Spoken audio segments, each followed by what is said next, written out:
Hello, fellow online shareholders. Welcome back to my Ant Tribe Diary. Have you ever wondered how ants adapt to a new home, move, and establish their new colony? Today, I'll witness the migration of Fisher's golden camphor ants from an overly spacious cup nest to their new home, a test tube nest. This seemingly simple move hides many hidden secrets. These ants have been under my care for 15 days, and during this time, they've hatched numerous eggs. However, due to the large size of the nest, the survival rate of the queen and workers has been low. Today, we're taking them to a new nest. But this time, the move isn't going so smoothly. What went wrong? And how was it overcome? Let's find out. First, let's review the previous situation. The ants originally lived in a cup nest, which was oversized. The queen hatched numerous eggs, but the sheer size and difficulty controlling temperature and humidity meant many ants died early in the process. For social insects like ants, nest comfort and adaptability are crucial. An oversized nest can cause disorientation and compromise their survival. So, today I decided to move them to a test tube nest, a transitional nest designed to help them transition to a more suitable nest. Although the new nest will be empty upon arrival, it will give the ants a brief period of time to settle in and prepare for the test tube nest.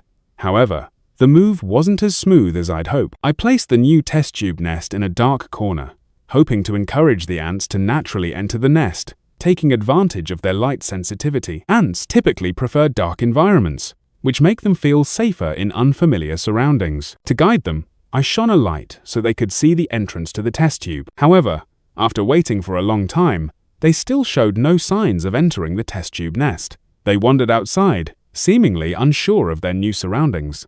I hesitated to intervene, fearing that my actions might scare them, but seeing that they still didn't move, I decided to make my first manual intervention. I first let the queen enter the test tube, but surprisingly, she quickly escaped, seemingly displeased with the new nest environment. Was the test tube environment unsuitable for them, or perhaps they hadn't yet adapted to their new home? Luckily, after a while, some worker ants began to enter the test tube and began carrying eggs. This was good news. Although the ants were still active outside, some of them showed signs of moving eggs into the new nest. These behaviors suggested they were gradually adapting to their new nest. Perhaps the ants felt the safety and comfort of their new environment, gradually entering the test tube. At this time, some of the workers outside began communicating with each other, sharing information about the new nest. Were they using scent signals to alert their mates to the new nest's presence? I observed that the newly hatched worker ants seemed a little disoriented, slowly adjusting to their new environment.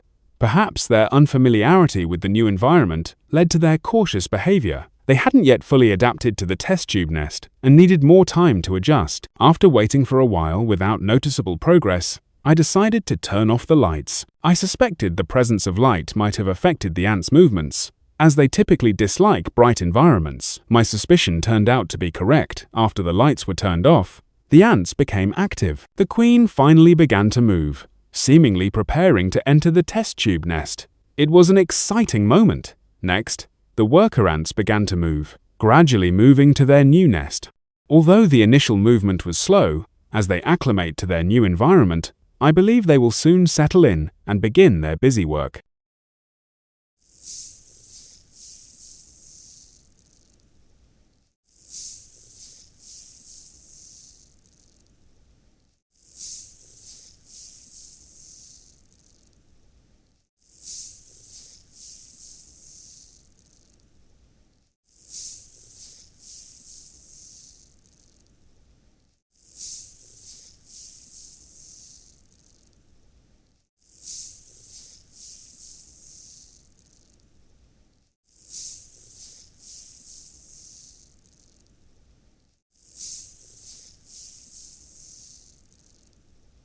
After a long wait, the queen finally fully entered the test tube nest. Although the worker ants haven't yet moved all the eggs, I believe they will gradually move all the eggs and food into their new nest over time. Once the queen is fully integrated into the test tube nest, the move is essentially complete. From this experience, I've learned that nest selection is crucial for ant survival.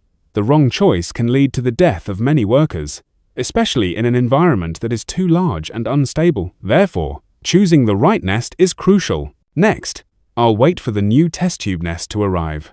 Once it's ready, I'll help them move into a more suitable home. Through this moving experience, I believe these ants will become stronger and more resilient. This is the story of today's ant tribe's move. Although the journey was somewhat bumpy, they ultimately made it to their new nest.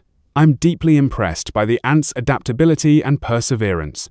If you enjoy observing the lives of ants as much as I do, please like, subscribe, and share your thoughts in the comments.